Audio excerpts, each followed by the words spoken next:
On this Aircheck episode, we're joined by national radio and TV host Eddie Trunk. Yeah, that Eddie Trunk from VH1's That Metal Show and SiriusXM's Trunk Nation. Eddie tells us about his entry to radio, being an early supporter of Metallica and hard rock, the future of the concert industry, and his close friendships with members of KISS and Ronnie James Dio. And away we go. Welcome to Aircheck, the podcast with some of the best radio stories, interviews, and promotion tales from some of the best in the biz, as hosted by two of the, well, let's just say they're in the biz. From Philadelphia, Rich DeSisto and Paul Kelly.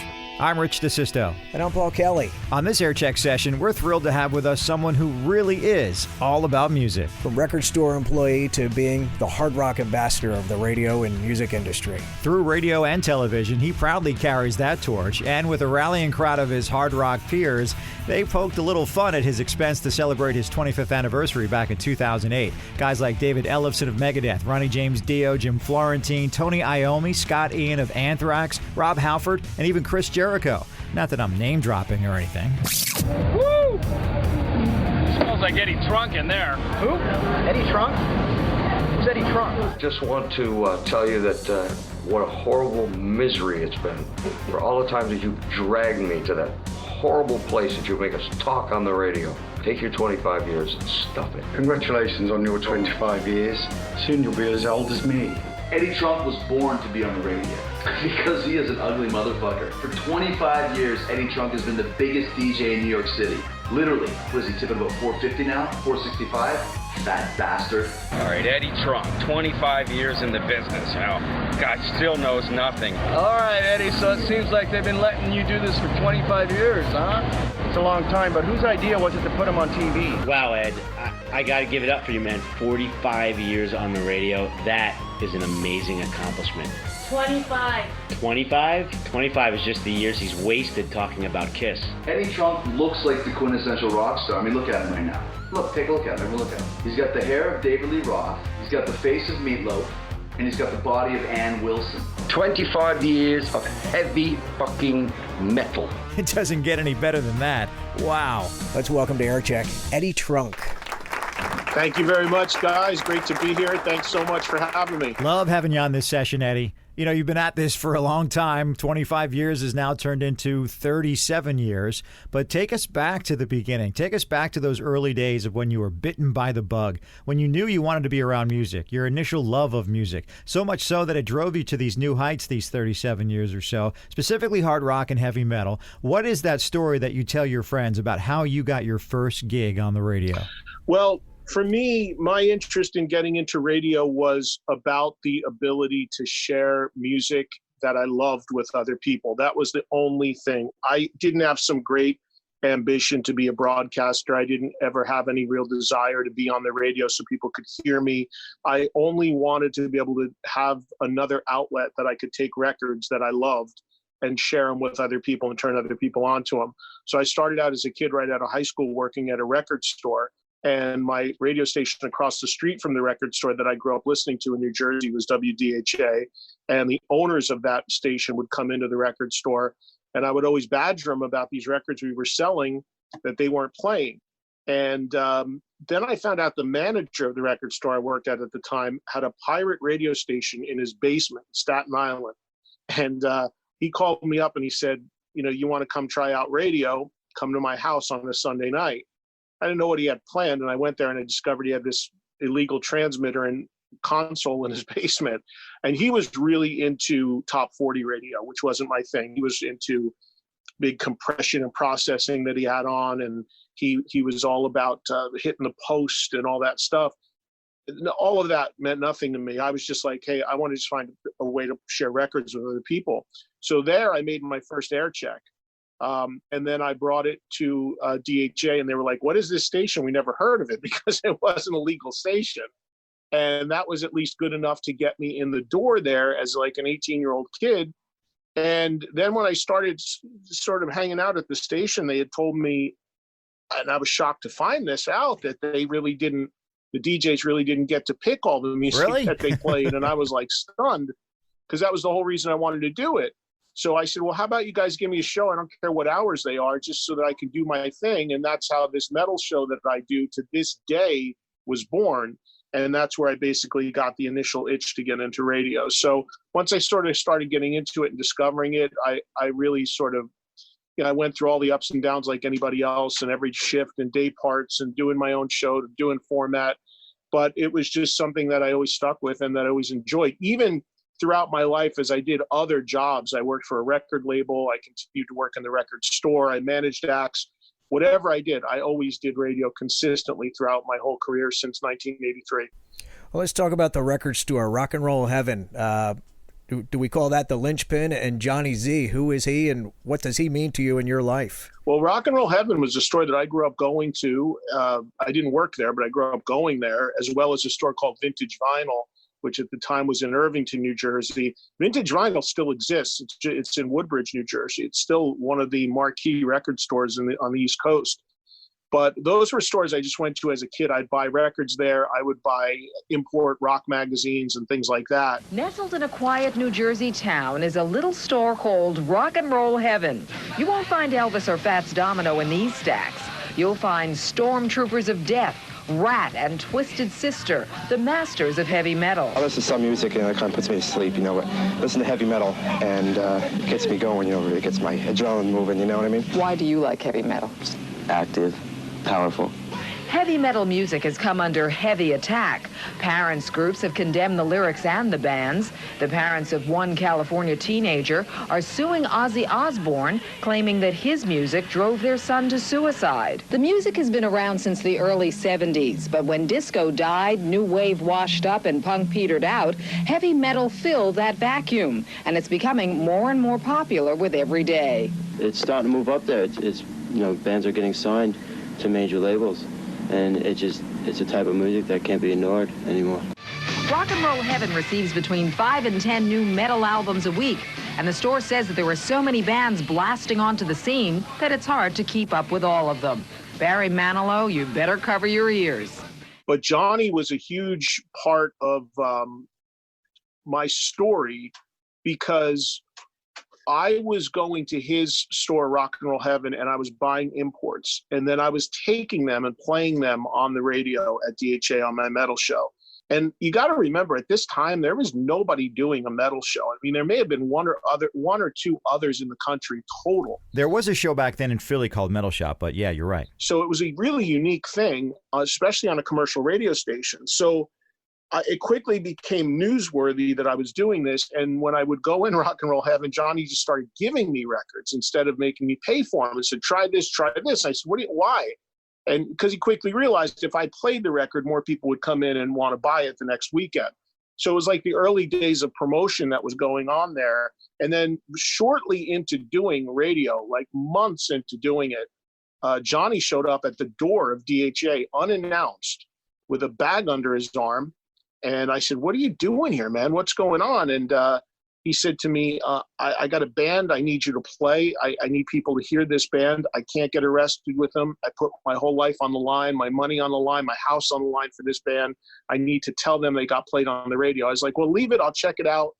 When I'll check it out after you leave. I'll let you know what I think. And he goes, no, you don't understand. I need you to play it now. The guy's standing right there. And remember, these are the days of like queuing up vinyl. I mean, there was no computers. This is 83. And I'm real nervous still. I'm new to radio. And I said, okay, what is this band? And the record he pulled out was Metallica, Kill 'Em All. Yeah, the New Jersey, are you ready? Please welcome from San Francisco, California,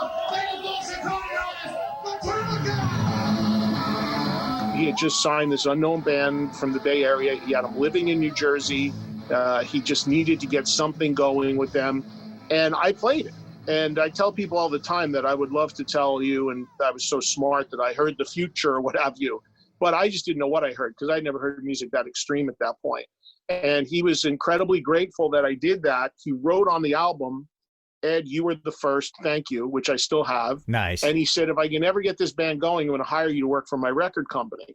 And then 3 years later, Metallica left Megaforce, went to Elektra, but in the settlement, he got money to build his own label, and good to his word, he hired me. So that would all played a very important part in some of the things I did above and beyond radio outside of that world. Well, you can't talk about the early days of Metallica and New Jersey in the same breath without acknowledging the old Bridge Militia. Talk about that, and who are they? Well, those guys were at the forefront of that whole metal scene, and they were really, really embracing of that world. They actually helped that whole metal scene early on, like Metallica and those guys. I mean, they would put them up at their house. They would feed them. They would take care of them. It was just a group of really passionate fans that, were led by two guys that really to this day still love metal. And to Metallica's credit, those guys, they still are in touch with them. And years ago, Metallica got in the Rock and Roll Hall of Fame, and they reached out to 100 people that they felt were really instrumental to their story and brought them to the Hall of Fame. When I say brought them, I mean they paid for their flights, their rooms, everything. Last night, we invited about 150 people to come and celebrate this weekend with us. They all flew in from all corners of the world, and they're sitting, in various places in this room. All of you guys played some part in Metallica being here this evening. I want to thank each and every one of you. You all know who you are. I don't need to go through the names, but everyone who traveled from near and far to come and share this great weekend with us, from the bottom of my heart, thank you so much. We love each and every one of you. Thank you. They were nice enough to invite me, but they also invited the guys from the Old Bridge Metal Militia. So they were a very important part of that whole evolution of metal in the early 80s. So just a little context, Old Bridge is Old Bridge, New Jersey. And like you said, the militia is still working closely with Metallica and providing all kinds of good things for musicians in the area, specifically autistic kids, music lessons, instruments. So giving back to the New Jersey community that Metallica did call home, a second home, is something that the band continues to do. And the Old Bridge Metal Militia also continues that effort every day, right? Yeah, Rock and Ray, Metal Joe, they're good people, and they're still in touch with the people that have gone on to great success. And as you said, they're still doing they're still out there today. You still see them at shows. They're still trying to do some cool charitable work, and good guys. Thanks for listening to this episode of Aircheck. If you're a radio vet with a good story to tell about a promotion, interview, concert, or even the company Christmas party, email aircheckme@gmail.com to join Rich DeSisto and Paul Kelly on Aircheck. So, Eddie, we hear you talk about how important a lot of these hard rock or heavy metal bands are to you. When you hear them or you see them, it takes you back to your youth, a time when the industry was different and your love of music and hard rock was really starting to form and become the foundation of where you are today. So throughout this session, if you will allow us, Paul and I want to kind of throw some artist names your way for you to react. So kind of tell us the first thing that comes to mind. Maybe it was an album, maybe it was a song or an experience that you had with the band. Anything that you had as an association. And we'll do one here and then at random throw some more at you, kind of in a rapid fire, if you will. All right? No worries, man. All right, cool. First one, KISS, Ace Frehley, Eric Carr. Thoughts? Well, KISS was my gateway band really into everything. And, well, I always say that, but I have to actually preface it by the real band that was my gateway to rock music was a band called the Raspberries. That was the first rock music I ever heard.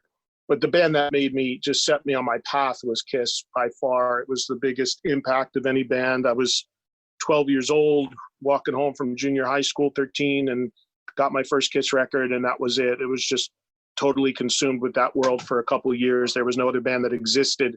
And that's not an uncommon story for a lot of people my age. And it was my first ever concert was KISS. My second ever concert was KISS. And then the kind of crazy thing with, you mentioned specifically Ace Frehley and Eric Carr, both, well, to this day, Ace is a close friend, and I've got over a 30-year history and friendship with Ace. And Ace was the first artist I ever signed to a record deal in '86, because that story I was telling you guys earlier about getting connected with Johnny and Megaforce Records, I did end up working for John for about 3.5, 4 years. And the first thing I did when I got there was tell him we should sign Ace Frehley, because I was a big KISS fan and I knew Ace could sell records and advance maybe the label and get us on the radio. So I went from my first ever concert being a KISS show to less than 10 years later, signing the lead guitarist of that band to a record deal. A lot of great memories for me personally when I hear that song. Back when I was a young record company guy working with Ace for the first time and getting to know Ace Frehley for the first time. And it takes me back to, what was it, 87, something like that. It's amazing how time flies, but still a great sounding record, Into the Night, from the first album from Frehley's Comet, from Ace Frehley. And now here we are in 2014, and my old friend joins me live on the phone from, I'm not sure exactly where. Where are you at, Ace? Las Vegas. Obviously, there has been a ton of speculation and people wondering what's going on. Last time we had you on this show, it was a big celebratory call because you had just been officially inducted with Peter, Gene, and Paul into the Rock and Roll Hall of Fame. That's good, Ed. You were excited. You were talking about, getting into the costume again and getting ready to go jam with them. And now here we are, and you've got some news for us. So the platform is yours. What's going on? Oh, the news. Oh, well, I don't think KISS fans are going to be too excited and happy about the news, because at this juncture, Paul and Gene have decided to perform with Tommy and Eric, and it looks like the Rock and Roll Hall of Fame are going along with it, and I won't be performing at this juncture. The way things are at this point right now. When was this news relayed to you, Ace? Just the last 24 hours, 24 to 48 hours, it was kind of up in the air, and then, But the main reason I wanted to come on your show was because, like as you said, the last time I was on, it was a very exciting and happy call, and, the Rock and Roll Hall of Fame was very excited about having the 4 original members who are being inducted to perform at the ceremony, and that was shot down by Paul and Gene. And now, it's kind of like regroup and figure out, well, if I'm not going to put on the makeup and do a 3-song reunion for the fans, then what am I going to do? And right now, I'm not even sure if I'm going to show up or not, It's a shame. I know it's what the fans wanted. I know it's what the Rock and Roll Hall of Fame wanted. And what will be in the future will be, No matter what happens, I'm fine. And I'm having fun, and I'm creating great music, and, my life's great, It's been, quite a story through all the decades knowing Ace, through, professionally, just friends, him being sober, him being far from sober. So that's hours of stories in and of itself. But I think you would agree with me, because, of course, I've known you for decades. If you weren't 14 years sober, you probably wouldn't be celebrating your 69th birthday today. Nah, I'd be dead. Yeah, so I've been dead or institutionalized or in jail or dirt napping. Nothing good. None of those are good options. That wasn't God's plan for me. So, it's wonderful to be alive. And, I try to look at the glass half full, not half empty. And I'm really happy when I go to do my meet and greets and, fans come up to me and say, Ace, I got sober because of you. If you could do it, I could do it. And, I get that constantly. And that's a reminder, to stay on the road I'm on. He's been sober for a long time now, and he's changed guy and the better for it. And he actually just moved to New Jersey, so he doesn't live far from me, but we haven't been able to see each other because of the virus. And, Eric Carr was a guy that it's been, almost 30 years since he passed away. But I will be honest, I think of him still all the time. When we were doing that metal show, I really thought of Eric a lot, because he was, people that knew Eric knew he was a ball buster. He loved to bust everyone's chops. And he would have loved a show like that metal show. He would have been on with us constantly, because he would have been a perfect fit for that. Live in the studio with me at WDHA-FM. It is a pleasure, it is an honor to introduce Mr. Eric Carr from KISS. Where is he? All right. Thank you, Ed. I'm very happy to be here. Hi, everybody. Hi, New Jersey and Connecticut and Rhode Island and Jamaica. L.A. We get into L.A. too, man. We're everywhere. Yeah, we are. Nationwide DHA right here. And Ed is sitting on, what was her name? It's going to be a crazy one, as you can see, folks. Hi, I'm Ed Trunk, sitting on, what was her name? Come on, you got to tell me so I can do it. Sitting on who? The lady that usually does the thing. Sitting in for. No, but what's her name? Cheryl. Oh, okay. Cheryl Richard. All right. Well, what are those little hands sticking out from under your pants on this chair? Stop. This man's getting out of hand, folks. Okay. Listen, as you can see, this guy's got, we want to do segues here. These are going to be cool segues. He's got, like, nothing but, it seems like sex on his mind, and X and Sex is the name of the new KISS single from the new KISS record, Smashes, Thrashes, and Hits. I've been telling you about it in the metal news. It's about, 15 songs altogether? It's something like that, yeah. It's a whole bunch of stuff. We got a lot of the old stuff all remixed and remastered, and it sounds fantastic. The thing we have to say is this. There's a lot of people coming up to flood the DHA parking lot that want to meet Eric. No. Something that we want to tell you is this. Eric is in the studio. He's co-hosting the show with me until 1 o'clock a.m., okay?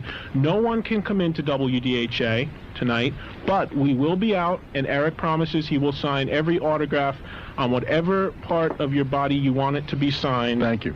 Yes, and also between 1 and 2 this evening, we're having a 2-for sale on autographs for all ladies that come with a pair of panties, either worn or unworn. We're having a 2-for-1 sale. Preferably worn. Preferably worn, yes, and we'll sign every bit of them and whatever else you want me to sign. I love that guy. I miss him. I think about him all the time, and a phenomenal drummer, but a really, really fun person. And I remember talking to him the very last time before he passed away, and he really loved Ace too. When he joined KISS, Ace was still in the band, and he and Ace really took to each other pretty quickly. So there's a great sort of synergy and friendship between those two guys, and certainly all three of us at certain times. And just a wonderful, wonderful guy. And I heard just recently there's some talk of a documentary being done about Eric. His sister reached out to me about taking part in it and being interviewed for it. And I told her, of course I would, but like everything, you can't really do production on the doc right now with the virus. So as soon as that can start up again, I hope that certainly happens, because he's a much loved guy, and deservedly so. Air Check. Radio industry stories that didn't always make it on the air, but are worth telling here. You want to share all the details. Email aircheckme@gmail.com to join Rich DeSisto and Paul Kelly on Air Check. Eddie, you've talked about the difference between persistence versus annoyance when it comes to getting noticed, either as a band or a performer on the radio or TV. Tell me about a time that you tried something unique or different to get somebody's attention to get a job. Like maybe you sent them a shoe with the message, hey, how do I get my foot in the door? For me, when I was trying to get on Pure Rock Q104.3 in New York City back in 1994, which, by the way, I think we both started there about the same time. But coming from the Atlantic City market to New York City, I thought I needed to stand out a little bit more. So I thought of this gimmick to send Bob Elliott, the PD at the time, an oversized chocolate apple, along with some dumb letter filled with apple and core puns. Very cheesy, but it worked. He hired me. Was there anything like that with you? Did you ever do something funny or cheesy or extravagant to get the attention of a boss to hire you? Well, my first demo was made on basically a non-existent radio station. We even had fake commercials in it. It was a bootleg radio station. So that was fairly unique, because the program director at the time was Mark Chernoff, who now runs WFAN in New York. And Mark was like, I don't know what this radio station is. No, don't worry about it. Do you like the tape? So that was kind of a unique thing. Prior to that, I worked when I was in high school. We didn't have a college radio. We didn't have a high school radio station, but there's 3 colleges in the town I grew up in, Madison. And I learned a little bit at the college radio station at Drew University, very briefly before I got into the record store and all that. So that sort of kind of got me going on realizing I'm going to have to try to figure out a way to stand out a little bit. But I got to tell you, Rich, I know there, and I respect the hell out of all my fellow broadcasters who traveled the country and started out on overnights in Des Moines or something and worked their way up and all that. I know that's the usual process for radio. Most people do that, but that wasn't what it was about for me. I never left my home area, and it was just like, okay, all I want to do is be able to share music with people and do my own thing. That was super important, to be able to be left alone. I wanted to carve out my own path. I did plenty of radio where I did the playlist. I did plenty of regular shifts. I did mornings for 6 months in New York City. I did what I had to do, but my passion was always about, I want to do my thing. I want to be left alone to do my thing. I want to be able to share this music or these stories with people. So that was always the challenge. And when maybe a really big break for me was moving from New Jersey at DHA to New York City. Now, for those that know radio, you know that's a pretty big leap. And I wasn't even thinking of it like that. I wasn't thinking like, okay, I'm going from market 35 to market 1. That was not even my thought. What happened was Q104 signed on, as you mentioned, New York's Pure Rock, and signed on doing AC/DC A to Z. This is Randy Bongarten, President and General Manager of WNCN. Tonight at 12 midnight, WNCN is permanently leaving the air, and this radio station will no longer broadcast classical music. It is clear that the needs of the New York metropolitan area radio audience have changed over the years. The audience for classical music, which was never large, has been eroding, and its diminishing size can no longer support the number of existing classical stations. At the same time, new music has been developing that hundreds of thousands of people want to hear, but is generally unavailable on the radio. It is to this unserved audience, listeners of current rock, that the new radio station, Q104.3, will address itself. Thank you. And now we say goodbye to WNCN New York. And hello to WAXQ 104.3, New York's Pure Rock. The new Q104.3. And I'm doing a metal show in the suburbs of New Jersey, and I heard this happen, and I was floored. And I was just like, whoa, like for the first time I heard a New York City signal doing the music that I loved. So I didn't even know really what the process was to try to get a gig there.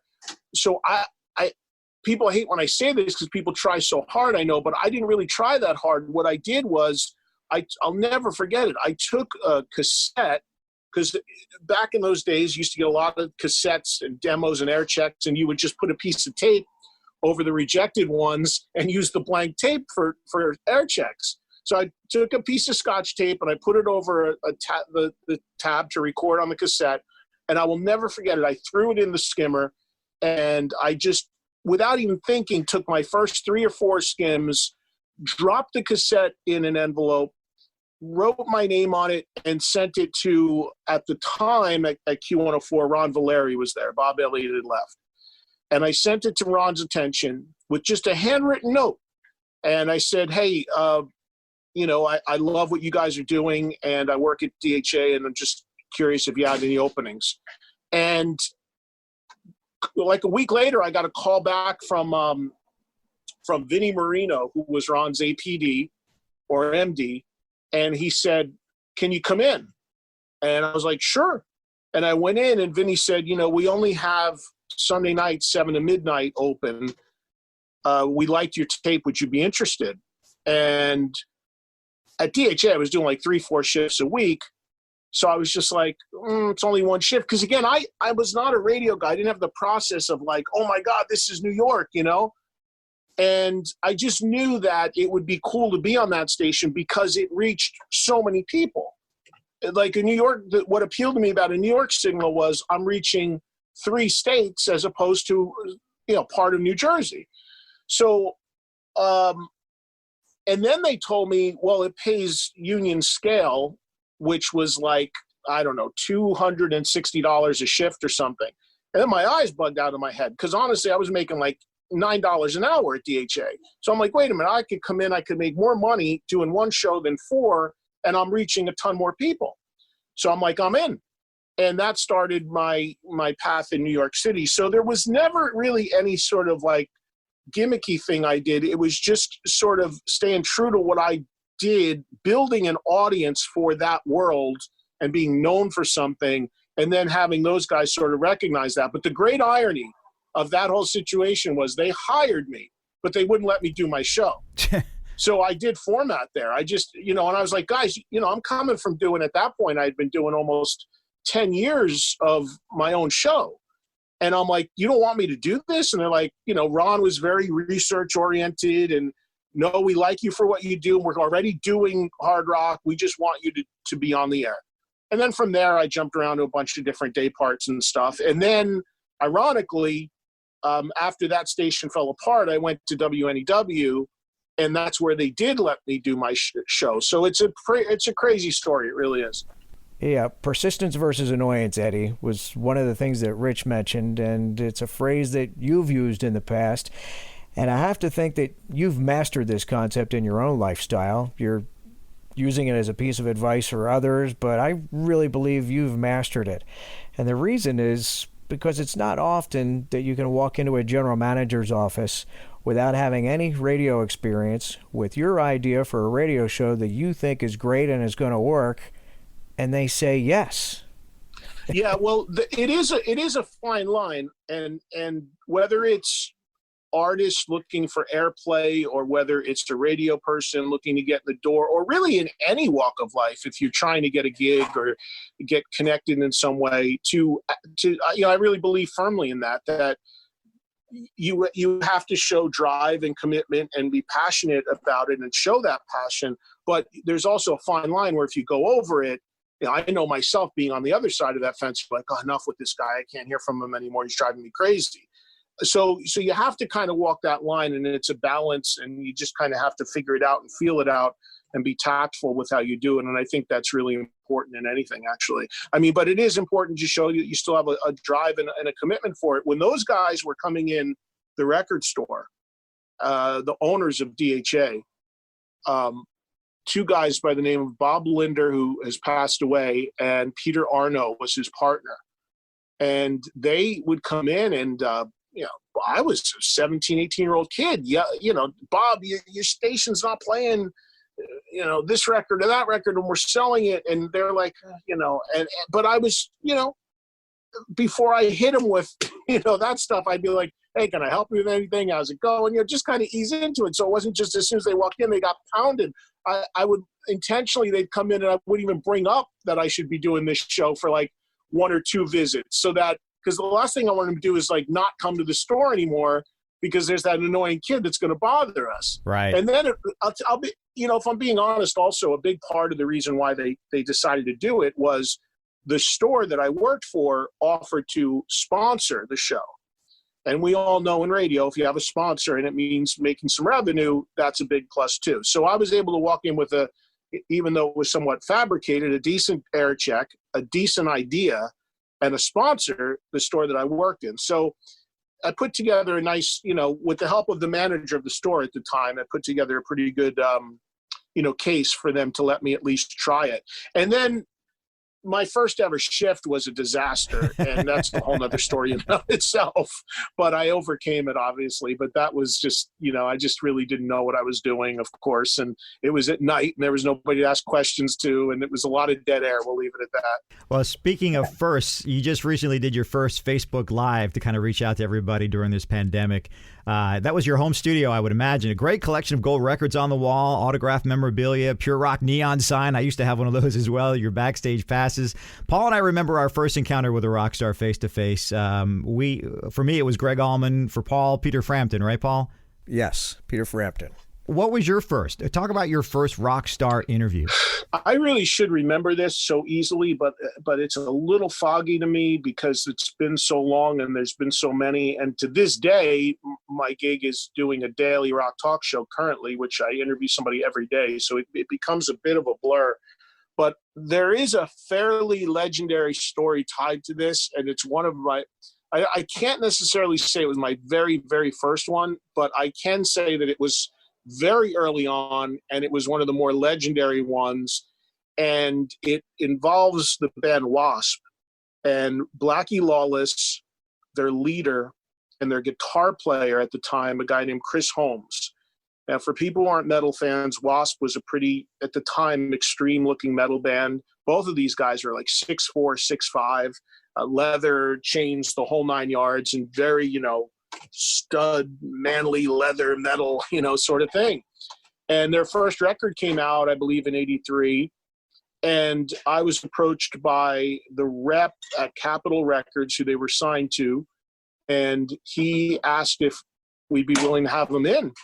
so I said, yeah. And I remember they came in, and I'd already known the band and knew the music. I took to them pretty quickly. It went fine, the interview. But what happened was Bob and Peter, the owners of DHA at that time, were partners in business, but also partners in life. They were gay. And they were listening to this new show they had on their radio station, and these guests and that I was talking to, this band Wasp, and they liked them and they were intrigued by them. So they called the hotline at the end of the interview, and they said, hey, will you extend an invite to the record rep and the guys to come by our house?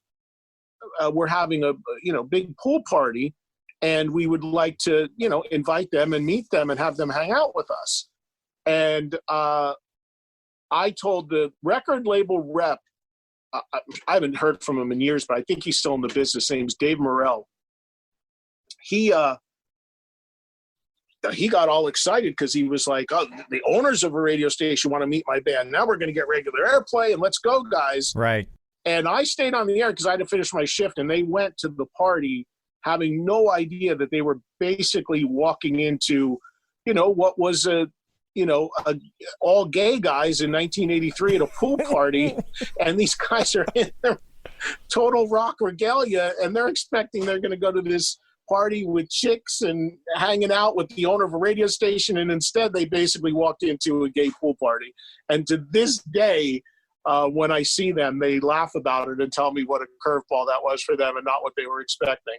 So there was a lot of different components to one of my first ever interviews. But whenever I hear from Dave, or if I see Blackie, he's just like, what a night that was. And I wasn't there, so I don't know exactly what went on, but I heard it got pretty wild. Air Check, reviewing and remembering what happened on the air and off the air. College radio, AM, FM, got a story to tell? Let us know. Email aircheckme@gmail.com to join Rich DeSisto and Paul Kelly.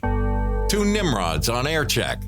All right, Eddie, it's time for another rapid-fire artist mention. Remember, tell us the first thing that comes to mind. Maybe it was an album, a song, an experience that you had with the band or the artist, or anything that you had in association with this band or artist. Paul? Ronnie James Dio. Well, Ronnie was one of my dearest friends, and I can't begin to tell you of the experiences I've had with him in TV and radio. I interviewed him countless times. He was not only a phenomenal talent, but also a wonderful person. I miss him to this day. We were talking about Rainbow earlier, and John has a question for Ronnie James Dio. What's up, John? Hi, Ronnie. Hi, Eddie. John. How you doing, man? Hey. Yes, I have two quick questions. Was it true that you were asked to join the rock group Sweet back in 1979? And would you ever consider working with Richie Blackmore again? I did speak with a couple of the guys in the Suite at that time. They were looking to. Brian was pretty ill, I think, at the time. Brian Connolly, and they were looking to do something else. So we talked briefly about it and thought about it and said, yeah, it might be interesting, but nothing ever came of it. So no, I was never going to be in Sweet, but we did speak about it. So yes, you're absolutely right about that. And as far as working with Richie goes, sure, I would never say no to that. Not only did he give me my first opportunity to have some success, he certainly helped that success along. We wrote some great classic things together. I loved working with him. He was my hero. One of the greatest guitar players who's ever played, and still is. Not difficult for me. You have to, speak as you find. And for me, Richie was never a difficult person at all.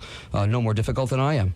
And I guess probably some people out there going, wow, is he that difficult? But I don't think that I am. I never thought Richie was. I think Richie was just, a man who was just so brilliant musically that I think he's allowed to have those little slips here and there. A lot of people are allowed that, but especially Richie. And of course I would work with him again if the time were right and if the circumstances were right.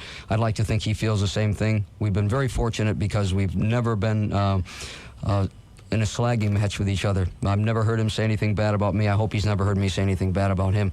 Again, if he's listening, I think he's a local boy at this time. I think he is. Somebody told me I think he's in Connecticut or something. Yeah, somewhere like that. We started in Connecticut. We lived there together. Not in the same place, but we lived in the same region when we were still in Rainbow together. And I know he really likes the East Coast a lot. So if he's listening, hey, thanks for everything, Richie. Hey, Rich, if you're listening, call in. I think we pop him on for a second. I actually. This is a crazy thing, but I actually hosted his memorial. Wow. His actual funeral. I I hosted. It was over 4 hours long, and I just brought up the different speakers and moderated and hosted the whole thing. It was incredible.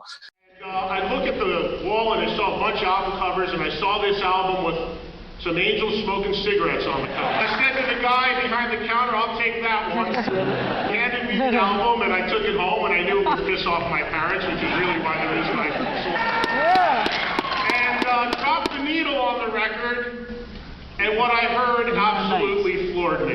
Like many people, been aware of Black Sabbath, but at that point I was very young and really didn't know much about anything Sabbath before that, beyond having heard the name. But for me, and as we found going forward, so many others, a lot of people discovered Black Sabbath with Ronnie James Dio. He's been a special part for me and many others of the Black Sabbath story. For someone like Ronnie to be able to walk into that sort of situation and really take things to a whole nother level and revive and resuscitate a legendary band, it's hard to believe anybody else could have done that. And he did that and then some. And since that day, his wife, and who was also his manager, has told me that I was one of the few people he really enjoyed doing interviews with and enjoyed, my company, which means a lot. So she has asked me to host all of the fundraisers for the Dio Cancer Fund, which is a great charity that was put together in his name to help those battling cancer. And she does 2 events a year, a biker rally and a bowling event. Unfortunately, this year, because of the pandemic, the biker rally was canceled, but she brings me to LA twice a year, and I host these events for her in Ronnie's name. And it's a great honor to do it. It's a great charity. It's a great way for all the Dio friends and family and everybody to get together and see each other a couple times a year as well. So I really enjoy doing that. It's really important to me to do every year. I've gone to great lengths to not miss one and be able to get to California to be there for it because it means a lot. Q104.3 put your life on a whole new journey. Now you've made it in New York City. From Q104.3 to WNEW to back to Q104.3 with your syndicated radio show. And then VH1, that metal show happens. SiriusXM radio happens. But let's take Paul and our audience back in time to Sunday, June 30th, 1996. Now, I too was on the air at Q earlier that day. I did middays, 10 a.m. to 3 p.m. on Sundays. In fact, I still have the paper log. Here it is. I knew it was our last day, and I don't get rid of anything. My first song that day at 10 a.m. was the Beastie Boys, Fight for Your Right to Party. And my last song was Marigold from Nirvana, actually a Dave Grohl song that was a bonus track on a Heart-Shaped Box import CD single.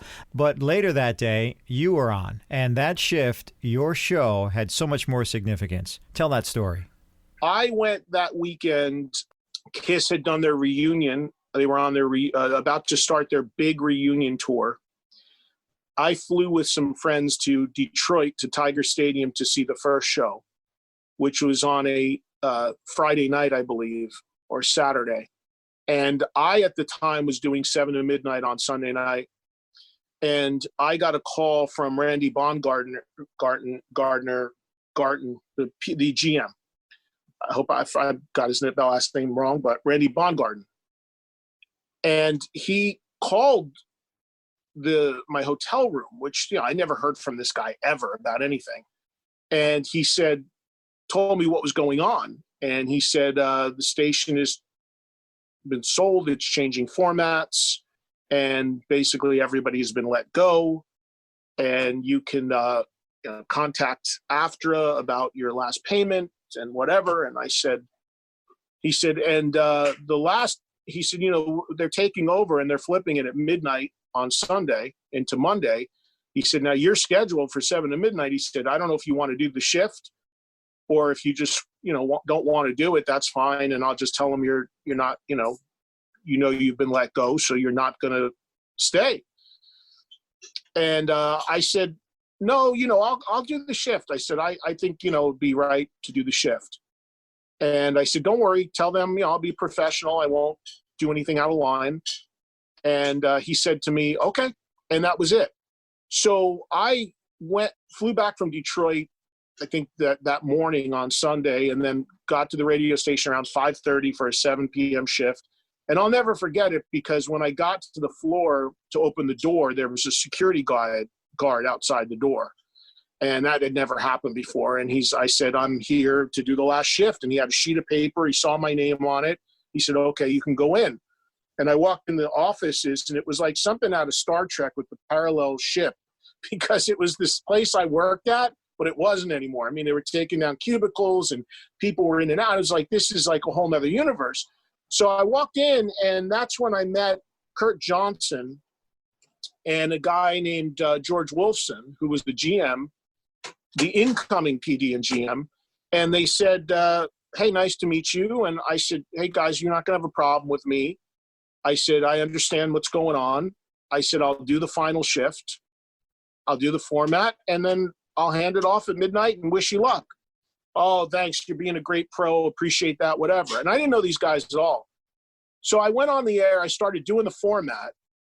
I remember Valeri called me, who was the PD who had just been let go. And he's like, what's going on up there, on the hotline during the shift? And I was like, Ron, I'm staying true to your music. I'm playing your shift. I'm playing what you scheduled. So then around 10 o'clock, I didn't even know what the new format was going to be. And around 9 o'clock, maybe, George walks in and drops a box of CDs on the console and says, there's the new format in that box. It's classic rock. Yep. Oh, okay. So I'm still playing the pure rock format. And a little shortly after that, Kurt pops his head in. And he says, and George was with me. He goes, what are you playing right now? And I said, I'm playing what was scheduled by the last shift.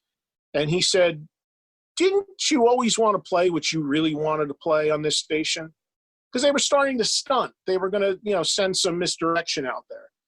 And I said, well, yeah, there's tons of stuff people have asked for that the station didn't play, heavier stuff and whatever. He goes, go for it. Have fun. We're giving you permission. Go do what you want to do.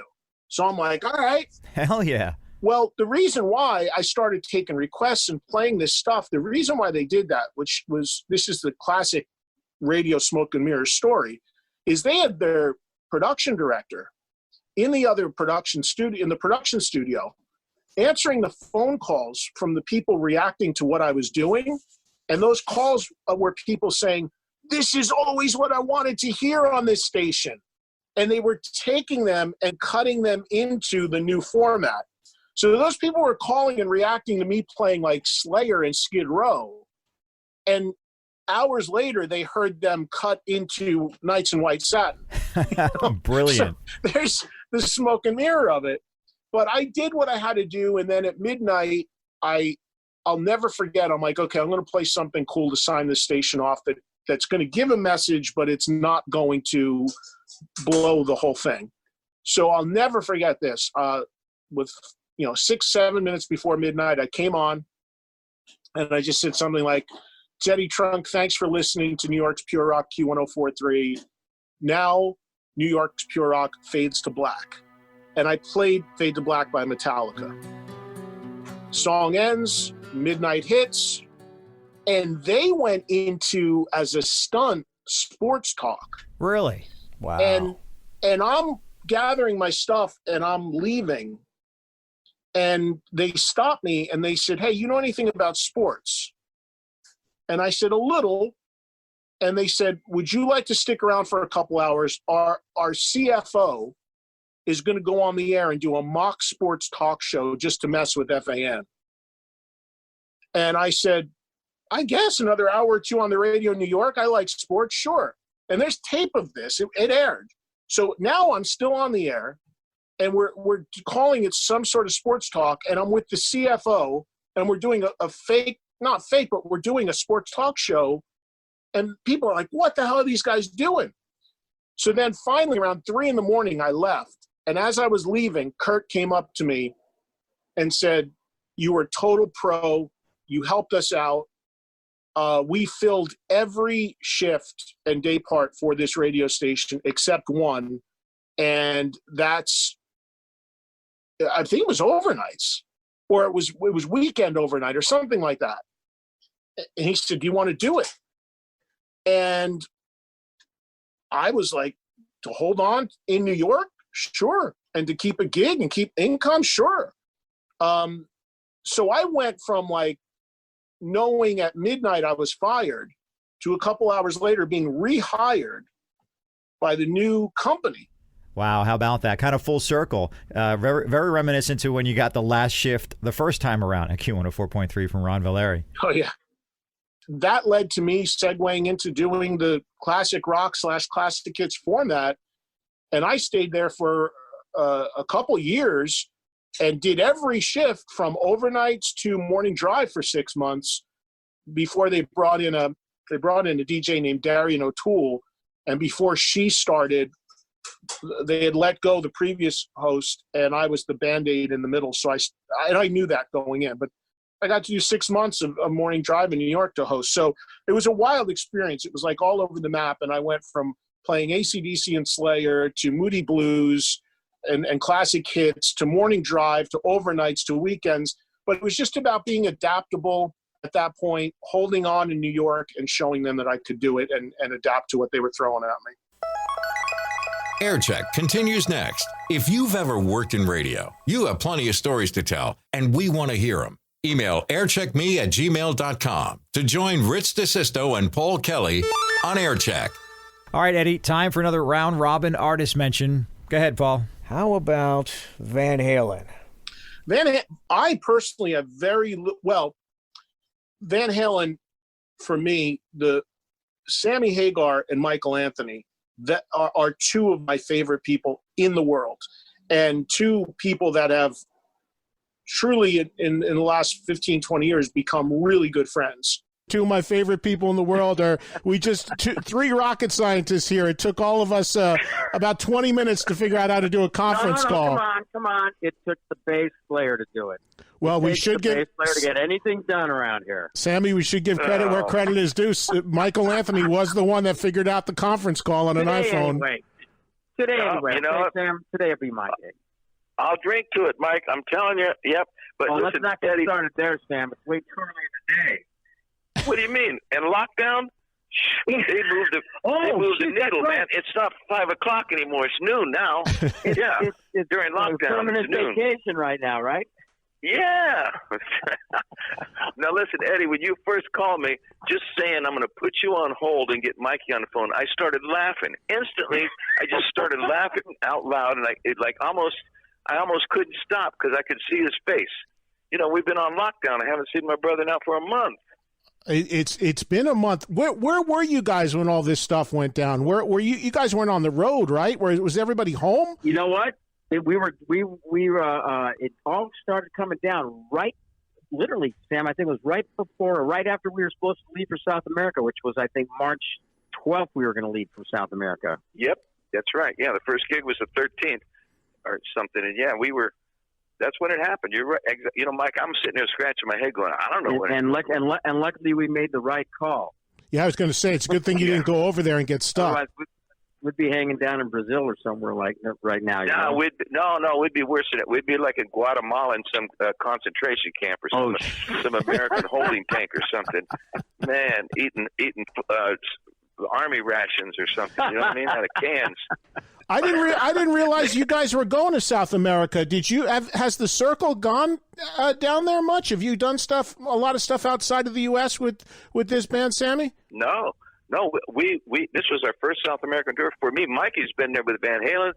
Yeah. Jason had been there, I think, but not me, man. I never played in South America, and I was so jacked.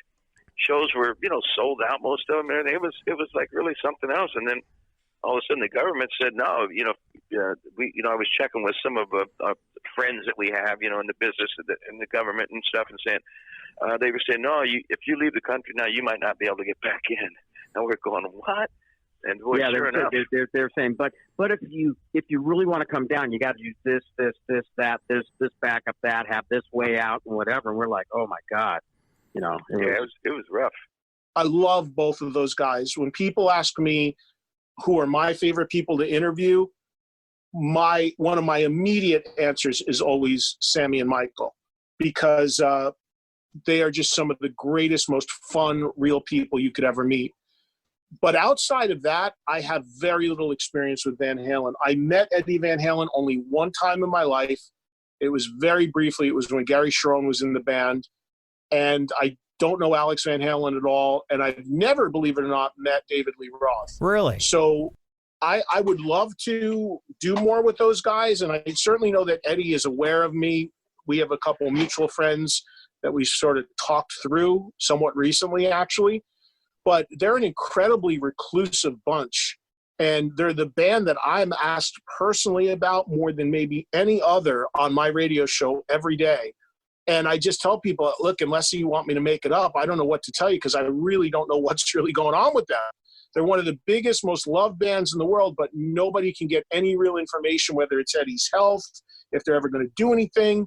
And just before the pandemic, I was in LA where I was going monthly before the pandemic. And I was at an Alter Bridge show and Wolfie was there. And we talked, and I've met Wolfgang a couple times, really nice guy. And he's got a record coming out. And it just wasn't the right time to say, hey, what's going on with your dad? But I really wanted to. It wasn't the right setting. I didn't want to put him on the spot. But I'm a huge VH fan of both eras of the band.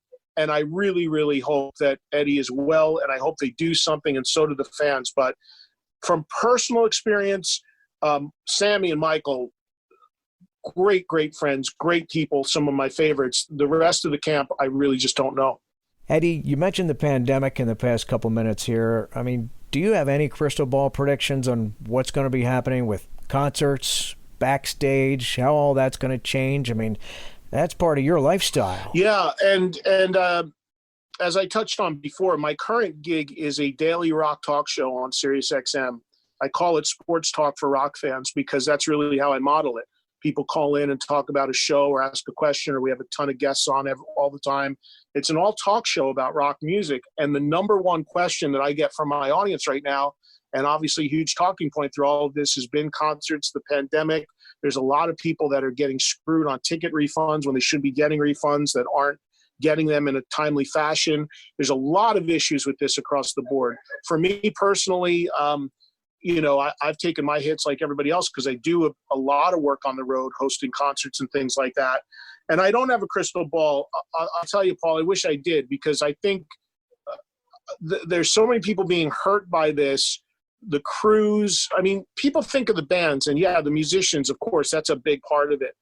But the people behind the musicians, the managers, the agents, the road crew, the bus drivers, the lighting people, everything. It's a ripple effect that's enormous. And I don't think we're going to see anything even close to large scale this year. I think there's a chance, depending upon where you are in the country, that you'll see some club and theater level shows. In some places, that's already happening. I do a lot of work in Oklahoma, in Texas, places like that, and there are shows happening there. But I tell all the audience, like, anything you're thinking you're going to go to, you have tickets for, keep a close eye on it, because every day I'm seeing shows that are announced and they talk about happening and they have good intentions to happen, and then they get a little closer and they're gone. Ace is a great example. Ace Frehley had a couple dates, I believe, in Texas in August, and everybody's like, these are going to be the first shows. These are going to happen.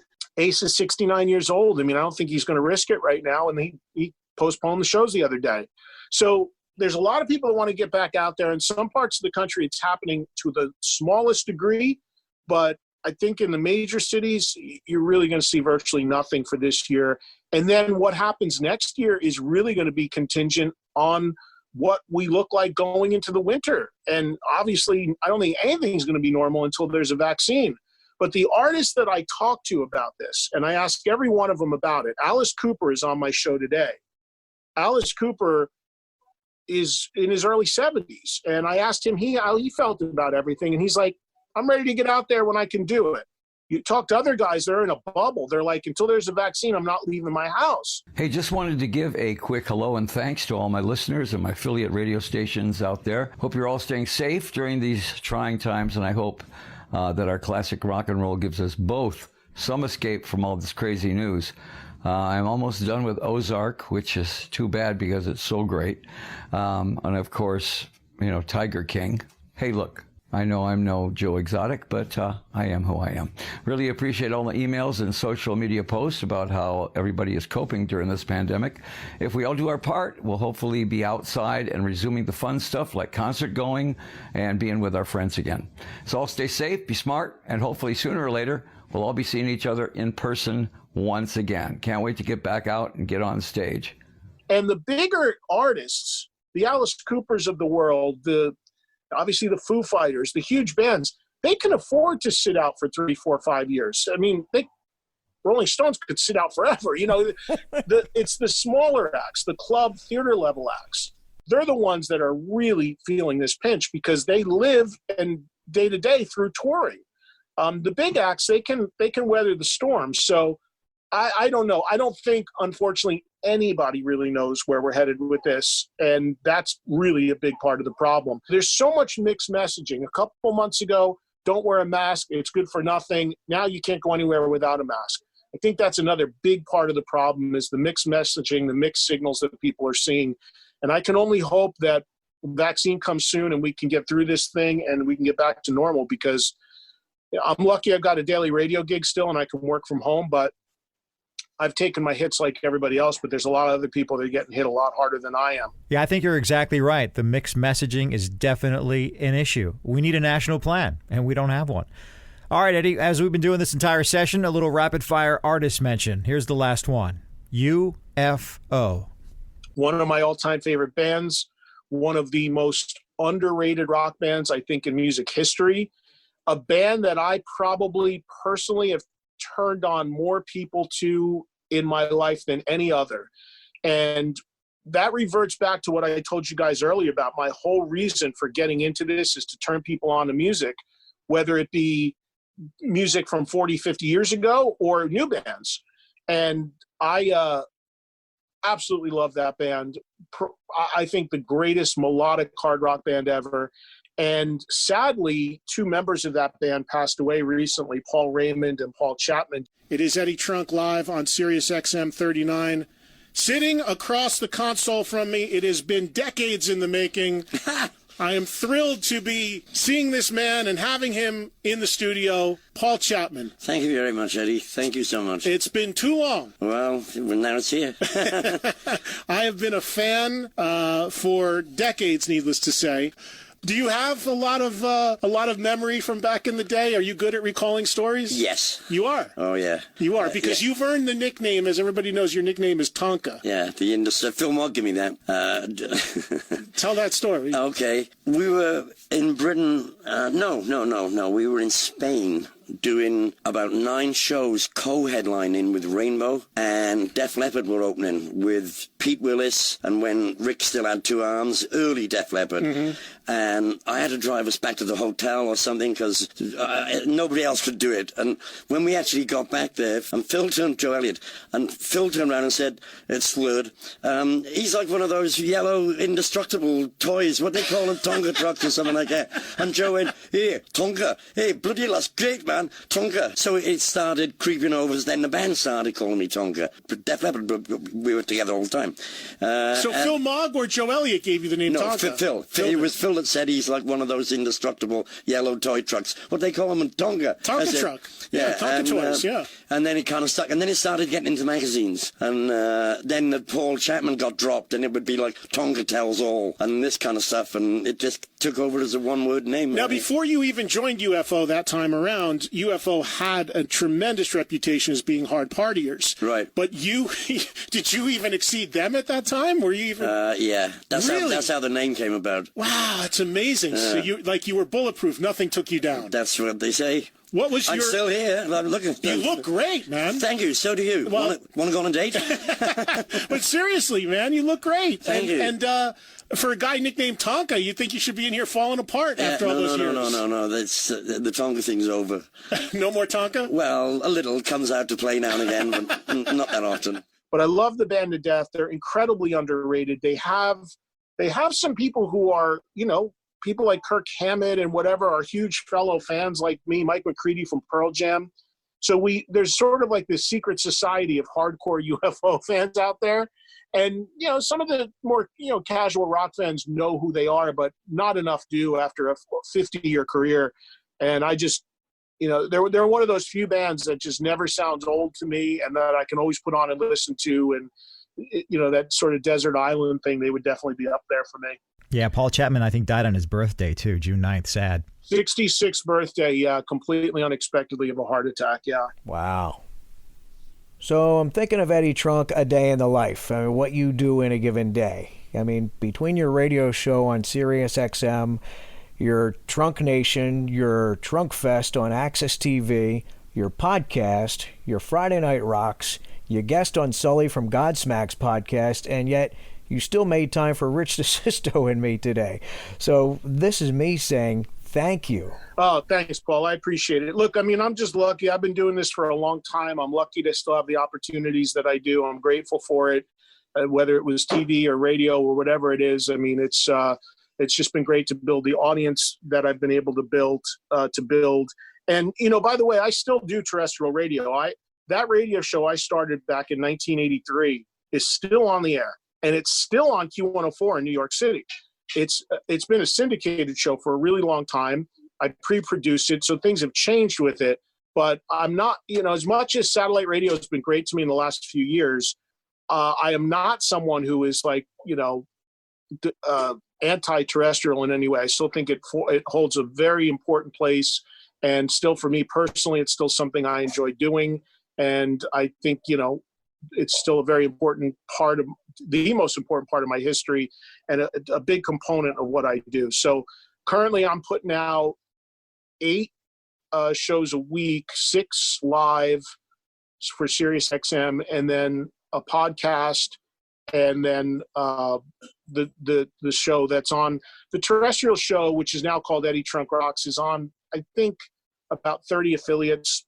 New York obviously being the biggest. Unfortunately, just lost Boston because AAF went off the air and I was on there.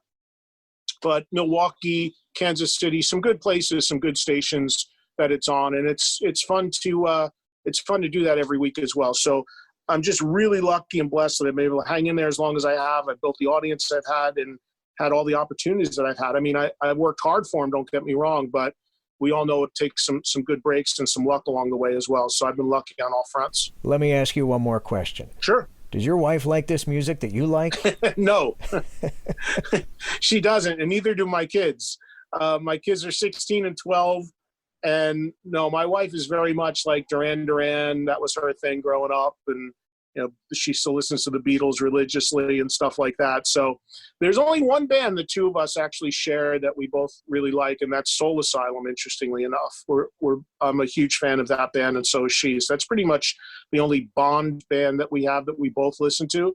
But outside of that, there's some common ground here or there, but not a lot. Well, Eddie, I'd like to take this opportunity to say thank you for spending time with us and sitting through this air check session today with Paul and I.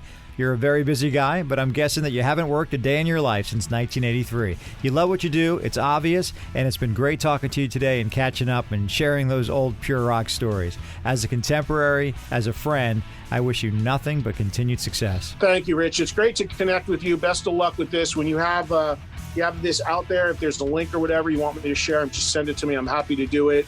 And Paul, great to meet you. Stay in touch. Now that's a guy that's getting it done. From radio shows to TV, hosting concerts. Eddie Trunk on Aircheck. You can stream or download every episode of Aircheck on Apple Podcasts or Spotify.